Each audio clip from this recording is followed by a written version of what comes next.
ঝিঙে পোস্ত বাঙালির অত্যন্ত প্রিয় ও জনপ্রিয় একটি খাবার, যেটা দুপুরে ভাতের সাথে থাকলে আর কোনো কিছুর প্রয়োজন হয় না। এই ঝিঙে পোস্ত দিয়ে কিন্তু সমস্ত ভাতটা খেয়ে নেওয়া যায়। নমস্কার বন্ধুরা, মনীষা রান্নাঘরে সবাইকে স্বাগত। প্রতিদিনের মতো চলে এলাম আবারও একটা রেসিপি নিয়ে। আশা করি আপনাদের ভীষণ ভালো লাগবে। আজকে আমি আপনাদের সাথে শেয়ার করছি ঝিঙে পোস্ত। খুবই সহজ পদ্ধতিতে, কিন্তু খেতে লাগে অসাধারণ। চলুন রেসিপিটা শুরু করি আর দেখে নেওয়া যাক এই রেসিপির জন্য আমার কী কী উপকরণ লাগে। তো প্রথমে এখানে দেখুন দুটো ঝিঙে নিয়েছি, আর ঝিঙেগুলোকে আগের থেকে বেশ ভালোভাবে ধুয়ে নিয়েছি। এখন আমি ঝিঙে কেটে নেব। প্রথমেই ঝিঙের সাইডটা একটু কেটে দিলাম। এবার আমি ঝিঙের খোসাগুলো এইভাবে তুলে নিচ্ছি। আপনারা তো অনেক রকমভাবে ঝিঙে পোস্ত বানিয়ে খেয়েছেন, তবে আজকে আমি যেভাবে ঝিঙে পোস্ত বানাচ্ছি অবশ্যই আপনারা প্রথম থেকে শেষ পর্যন্ত দেখতে থাকুন, তাহলে আপনারাও খুব সহজে এইভাবে ঝিঙে পোস্ত বানিয়ে নিতে পারবেন। দেখুন এখানে দুটো ঝিঙে বেশ ভালোভাবে খোসা ছাড়িয়ে পরিষ্কার করে নিয়েছি। এখন আমি ঝিঙেগুলো কেটে নেব, আর ঝিঙেগুলোকে একটু ছোট ছোট করে কেটে নিতে হবে। এই মারাত্মক গরমে যদি ঝিঙের এই রেসিপিটা থাকে, তাহলে বন্ধুরা আর কোনো কিছুর প্রয়োজন হয় না। এই গরমের জন্য ঝিঙে পোস্ত অবশ্যই আমাদের শরীরের জন্য ভীষণই উপকারী। যখন দুপুরে গরম ভাতের সাথে কোনো কিছু ভালো লাগে না, খুব সহজেই বাড়িতে এই ঝিঙে পোস্তটা বানিয়ে নিতে পারেন। বাচ্চা থেকে বড় সবাই কিন্তু ভীষণই তৃপ্তি করে খাবে। আর এই রকম রেসিপি কিন্তু আমাদের পেট ঠান্ডা করতে সাহায্য করে। এখানে দেখুন একই রকমভাবে দুটো ঝিঙে আমি কেটে নিয়েছি, আর এই রকম ছোট ছোট করে কেটে নিলাম। সমস্ত ঝিঙে কাটা হয়ে গেছে, আর ঝিঙে কিন্তু কাটার আগে ধুয়ে নিতে হয়।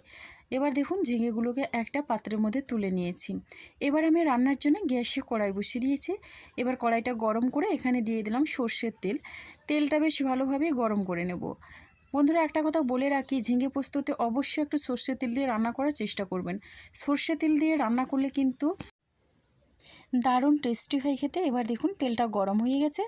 এবার আমি এখানে ফোড়নে হাফ চামচের থেকে একটু কম দিয়ে দিলাম কালো জিরে, আর একটা শুকনো লঙ্কা একটু বেশ ভালোভাবেই নাড়াচাড়া করে নিচ্ছি। সুন্দর একটা মিষ্টি গন্ধ বেরিয়েছে। এবার আমি ঝিঙেগুলো দিয়ে দিচ্ছি। যেহেতু ঝিঙেতে একেবারে মশলা তেল সব কিছু অল্প পরিমাণে পড়ে, কোনো রকমের বেশি মশলার প্রয়োজন হয় না। ভীষণই হালকা একটা রেসিপি, যেটা কিন্তু আমাদের শরীরের জন্য ভীষণই আরামদায়ক। এখন আমি বেশ ভালোভাবে ঝিঙেটা একটু নাড়াচাড়া করে নিচ্ছি। প্রথমেই এখানে গ্যাসের ফ্লেমটা একেবারে হাইতে রেখে 1.5 থেকে 2 মিনিটের মতো আমি এইভাবে নাড়াচাড়া করে নিলাম। এবার দেখুন খুব সুন্দরভাবে এখানে নাড়াচাড়া করে নিয়ে ঢাকনা দিয়ে রান্না হতে দেব আরও 3 থেকে 4 মিনিটের মতো মিডিয়াম ফ্লেমে। 3-4 মিনিট বাদেই আমি ঢাকনাটা খুলে একটু নাড়াচাড়া করে নিচ্ছি। আর ঝিঙে থেকে যেহেতু একটু জল বেরোয়, তার জন্য কিন্তু এখানে একেবারে লো ফ্লেমে রেখে ঢাকনা চাপা দিয়ে রান্না করার প্রয়োজন নেই। আর এই রান্নাতে কিন্তু কোনো রকমের জলের প্রয়োজন হয় না। এবার দেখুন এখানে স্বাদ অনুসারে লবণ দিচ্ছি, আর এখানে আমি দিয়ে দিচ্ছি হলুদের গুঁড়ো, দিয়ে দিচ্ছি এখানে লঙ্কার গুঁড়ো। সব কিছু আমি হাফ চামচ পরিমাণে দিয়ে দিলাম। এখন বেশ ভালোভাবে নাড়াচাড়া করে মিশিয়ে নিচ্ছি। এই যে আমি লবণটা দিলাম, আর লবণটা দেওয়ার পরে কিন্তু ঝিঙে থেকে একটু জল ছাড়বে, তো ওই জলেই কিন্তু রান্নাটা হয়ে যাবে। দেখুন এইভাবে মিডিয়াম ফ্লেমে রেখে একটু নাড়াচাড়া করে নিয়ে ঢাকনা দিয়ে এটা রান্না হতে দেব। ততক্ষণে এখানে একটা মশলা করে নিচ্ছি। তো মশলার মধ্যে এখানে নিয়েছি আদা, সামান্য পরিমাণে আদা নিয়েছি, আর নিয়েছি দুটো কাঁচা লঙ্কা। এবারে এখানে দেখুন নিয়ে নিয়েছি পোস্ত। বন্ধুরা এখানে ঝিঙের পরিমাণ অনুযায়ী আমি পোস্ত দিচ্ছি, তো বেশি পরিমাণে পোস্তর ব্যবহার করব না। এইরকম চামচের 2 চামচ পরিমাণে একটু ভর্তি ভর্তি করে দিয়ে দিলাম। এবারে এখানে দিচ্ছি ভাঙা কাজু বাদাম কয়েকটা।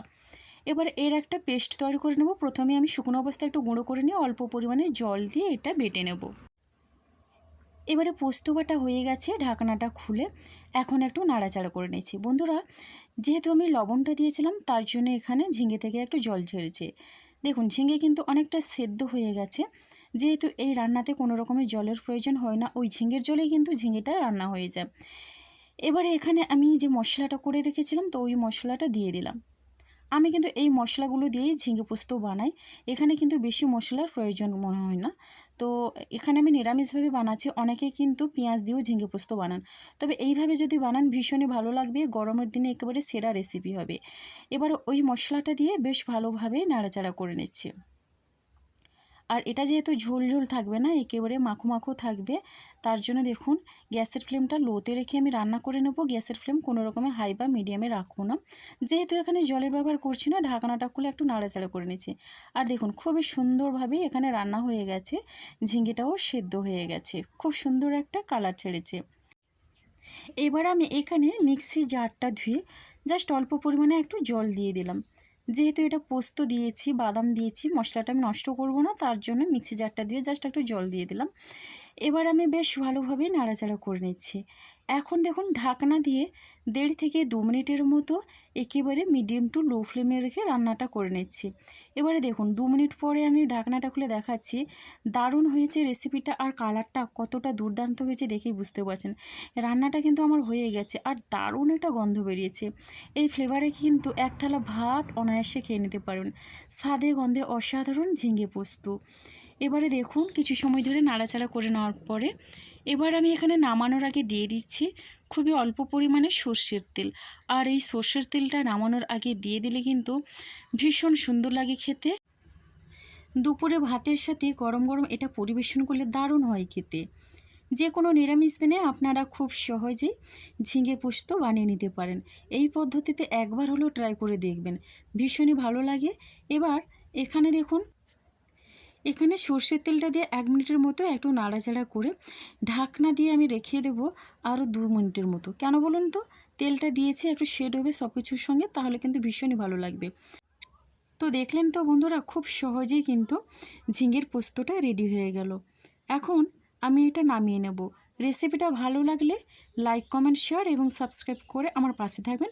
আর একটা ছোট্ট মিষ্টি কমেন্ট করবেন, তাহলে কিন্তু আমি অনেকটা উৎসাহ পাই নতুন নতুন রেসিপি বানানোর জন্য। কতটা লোভনীয় হয়েছে দেখেই বুঝতে পারছেন। এটা দিয়েই যেন মনে হবে এক থালা ভাত অনায়াসে খেয়ে নে। আজকের রেসিপিটা আমার এই পর্যন্ত, আর আগামীকাল আসবো আবারও একটা নতুন রেসিপি নিয়ে। আপনারা সবাই সুস্থ থাকুন, ভালো থাকুন। অসংখ্য ধন্যবাদ, আর অনেক অনেক ভালোবাসা রইল আমার সোনা বন্ধুদের জন্য। তাহলে বন্ধুরা, আজকের মতো সবাইকে টাটা।